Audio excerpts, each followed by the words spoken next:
guys, welcome back to my channel. My name is Sydney and I'm super excited for this video because I get so many questions on goal setting, how I've made it effective, and I'm here to give y'all all the sauce, all the tea. But before I can do that, make sure you subscribe to this channel. Make sure you also hit that post notification bell so you are notified every single time I post a new video. Let's hop into this one.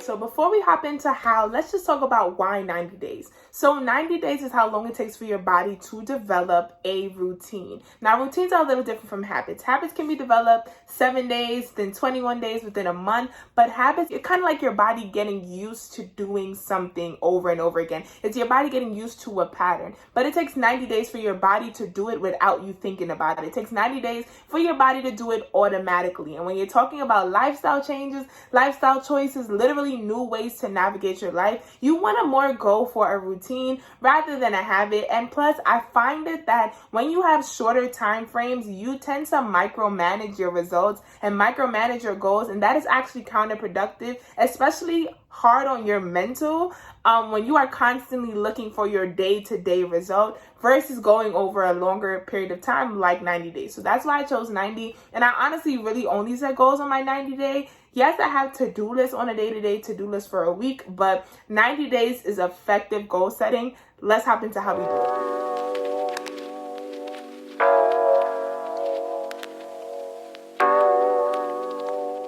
Effective immediately, y'all. Start as soon as possible. I feel like the start date really gets to a lot of people. We wait for special days to start things. I need to get on a Sunday. I need to start on don't even get me started on New Year's resolutions. Like, start immediately. I don't care if it's like 3 o'clock on a Wednesday in the middle of October. Like, is that today?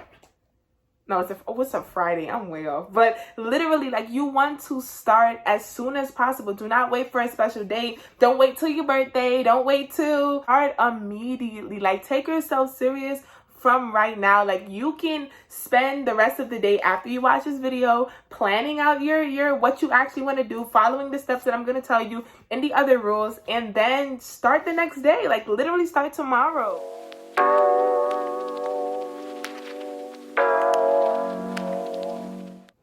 Think about maintaining versus attaining, right? You want to develop the skill to maintain the goal, not just the hustle to get the goal. You need to think about, okay, when I get this, what kind of skill do I need to actually maintain this, right? I'm going to give you an example. For example, people who have a weight loss goal, right? It's not just about how do I drop 30 pounds? Because, like, there's so many ways for you to instantly lose weight, right? Some people go on like a water diet or all of these other things, but you want to think about what kind of lifestyle changes do I need to make? What kind of habits do I need to develop? What kind of routine do I need to develop? What kind of skill do I need to actually attain in order to maintain the results of being 30 pounds lighter, right? You want to develop the skill to maintain, not the hustle to attain. There's too many ways to just get what you actually want. You have to think about, I need to be the kind of person that is going to take care of whatever goal it is, right? If I have a goal where I want to make $1 million, don't just Google,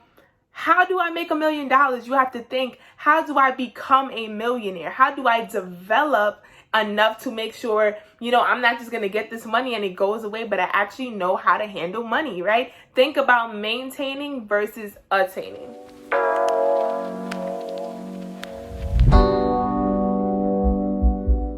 Alright, so after you think about what kind of skill you're missing, now we have to think about how we actually get there, right? For example, if you feel like you're lacking in faith, now what you actually need is to develop your relationship with God, right? But now you have to think about, how am I going to do it, right? How do I actually do these things? I'm not going to lie, majority of the people watching this probably has a problem with discipline or consistency. I just feel like those are the two most common, skills or characteristics that most people struggle with. I was the one that struggled with it, right? So one thing that I did at one point was that I told myself I wasn't going to eat any more meat. Now, of course, I'm going to make a video on how exactly I transitioned from being a meat eater to being vegan and now to pescatarian.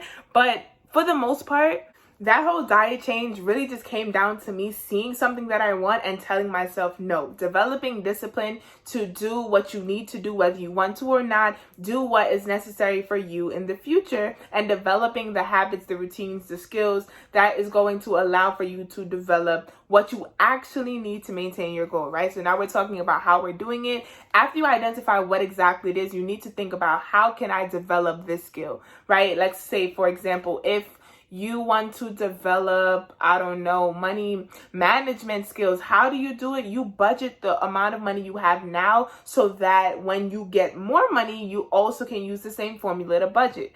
And I honestly believe that blessings work like that too. Like if you can't take care of the little that God gave you, why would he give you more, right? Like if you can't keep your bedroom clean, why do you think he's gonna give you a mansion? Like, little things like that. Like if you can't manage your money when you're making 40K a year, why should God make you a millionaire? Like, why? Like, I wouldn't do it. That's like if you have a child and your child draws on the wall with one crayon. Would you buy them a Crayola 64 pack? No, not until they learn that crayons are for paper. You feel me? I know y'all understand me. So now you got to think about how exactly you're going to develop this habit.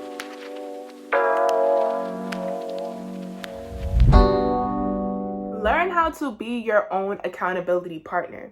Now, I understand a lot of people like to tell other people, like, you can have friends, parents, cousins, aunties, fish, dogs, or whatever as accountability partners, which is cool. But you also want to develop the discipline to tell yourself that you want to do something or you don't want to do something and actually listen. Like self accountability is super, super, super important. So responsibility is super, super, super important. And I think you should start developing that even from now, right? The ways that I do it is I might write out on my mirror day 1, day 2, day whatever, but I put it in a place where I'm constantly exposed to my goals. Like literally get a dry erase marker and put it on your mirror. You don't have to write out every single goal. Just put day 1.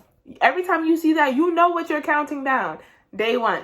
Really be your own accountability partner. I'm not going to say to do a journal entry every morning. Not realistic for me right now. I'm not journaling every single morning, but I could fill in and change the number in a box on my mirror every day. If you get you a dry erase marker, you can write on your mirrors. It's not going to leave no scratches or anything.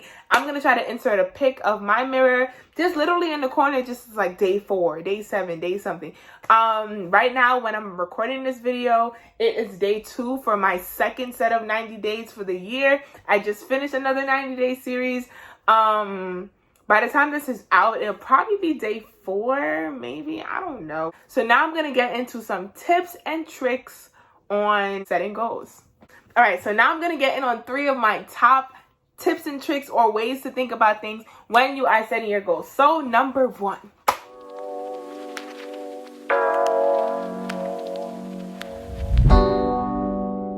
Is personal. And the reason why I really emphasize being your own accountability partner is because you need to be honest with yourself. You need to be what is the real goal here, right? Like people tend to do this thing where they overshare. You do not have to tell anyone that you're on a goal journey. You really do not have to. And remember that you want to be really real with yourself. Like you have to be so real with yourself, and you're not always your whole self when you're in the presence of other people. That's just naturally how it is. Like, it's nothing wrong with that. It's nothing bad about it. No one's saying that you're fake, but that's just really how people work. So you want to be honest about your goals. Therefore, remember that this is personal. Like, set your goals and make it as sensitive as you need it to be. You're the only one that is dealing with you.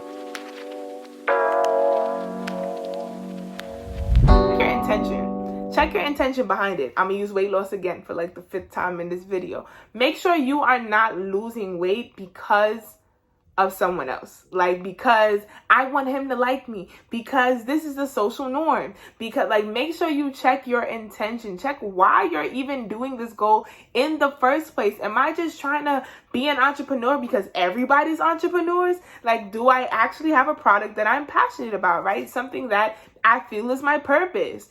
Think about why you are actually changing these things about yourself. Am I just going vegan because being vegan sounds cool? Like, do you actually know the health benefits? Or like, there's just so many different reasons and messed up reasons why people set goals. You want to make sure your intentions are pure, because that's the same driving force that's going to make you continue when times get harder on this journey, right? When you actually want to fall into temptations, when you want to fall into other things.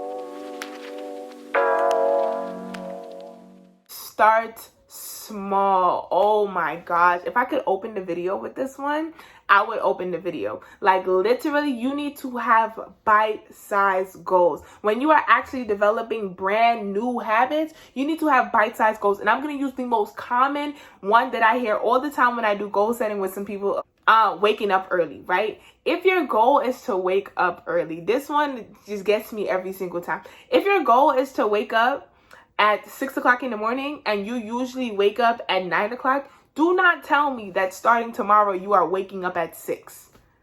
What are you? Your body is like, what? Like, what are you talking about, bro? We waking up at 9. Better yet, 9:15 at that. Like, your body might be spiteful just because you, like, what are you doing? You can't switch it up on yourself like that. So if your goal is to wake up by 6 o'clock at the end of these 90 days, okay, the first 2 weeks, be like, all right, I want to wake up by 8:30 now. I might go to sleep a half an hour before. I might set an alarm a half an hour before, whatever. Let me get up by 8:30. Then by the end of the month, okay, let's do 8 o'clock.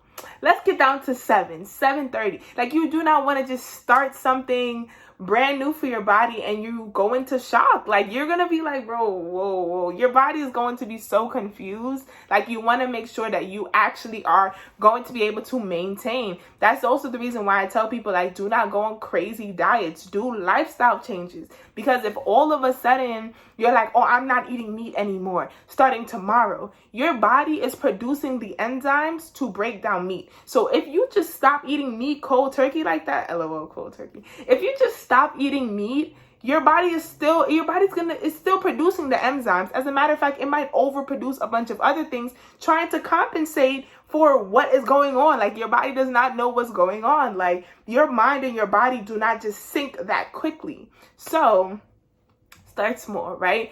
If you want to develop your relationship with God, right? Don't just say, starting tomorrow, I'm going to wake up very early. I'm going to pray for an hour. I'm going to worship the whole day. I'm going to fast, and I'm going to read my Bible 4 times a day. First of all, he's not even used to hearing you like that. Like, he's overwhelmed. He's tired. Like, he don't even need you to be all up in his face like that. Start small. Be like, okay, I'm going to start a devotional on the Bible app. The devotionals literally take, like, I don't know, 15 to 20 minutes out of your day, if so much. Sometimes 10 minutes, 5 minutes, depending on your familiarity with the word or in the spirit. But start there and be like, okay, well, starting today, I want to spend like an hour just listening to gospel music. Or better yet, from like here to my train ride, or my entire train ride, or my entire walk, I just want to listen to gospel. Like, you want to have small, attainable, bite-sized goals so that you develop the skills to maintain the goals. All right, y'all, that is it for this video. If you want to see what my day-to-day looks like in terms of these goals or this 90-day goal setting, make sure you follow me on Instagram. My social media is going to be tagged below, but it's also going to be right here on the screen. Go ahead and follow me at Sydney the Brand on all of my platforms. Go ahead and set yourself some goals. You could be a completely different person literally in a matter of 90 days. Make sure you comment, make sure you like, make sure you subscribe, and turn on that post notification bell. If this video resonates with you in any way, share it with a friend, tell a friend, and tell a friend to hop on my channel. And that is that. We're going to be super lit over here. But thank you for watching, okay? Bye!